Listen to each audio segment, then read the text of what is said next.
And after 105 days of protests, protesters have now been forced to finally allow the new president, Ranil Wickremesinghe, to enter the Presidential Secretariat. Maha Siddiqui joins us on the phone line for the latest. Maha, there appears to have been, a threat almost, with Ranil Wickremesinghe announcing that action will now be initiated against those who have occupied the President and Prime Minister's office, and therefore Ground Zero, which was essentially created by protesters, is now going to be removed?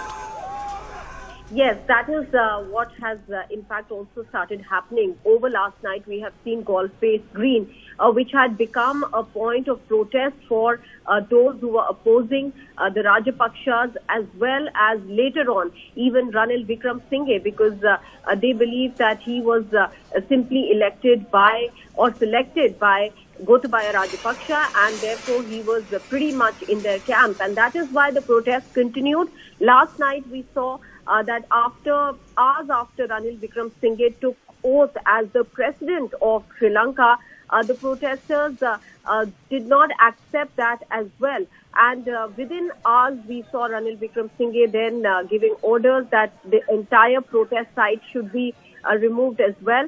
There were reports coming in from Colombo that there was movement of the protesters possibly out of that area. Also, media was not being allowed. There were some reports that some of the media personnel also got injured because of the melee that was created over there.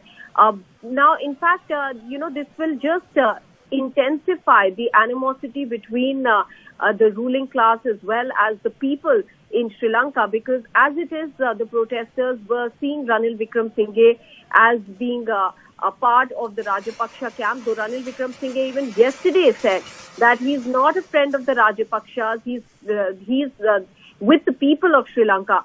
But these actions clearly for the protesters are giving another indication, and especially when the protesters had said that the government buildings that they had occupied, they are going to vacate those. So what they are suggesting is that despite the fact that they had promised to vacate those buildings, why was this action taken against them? Moreover, politically, if you see how Ranil Wickremesinghe has in fact operated over the last 1 decade or so, if I can say, when he came into power the last time around, there was expectation that Matripala Sirisena and Ranil Wickremesinghe will act against the Rajapakshas. This was in 2015, but they were accused of dragging their feet and not taking any concrete action against the Rajapakshas. So even though Ranil Wickremesinghe is giving a sense to the people that no, he is not on the side of the Rajapakshas, the manner in which these protests are now being quelled by him is giving the protesters a completely different indication.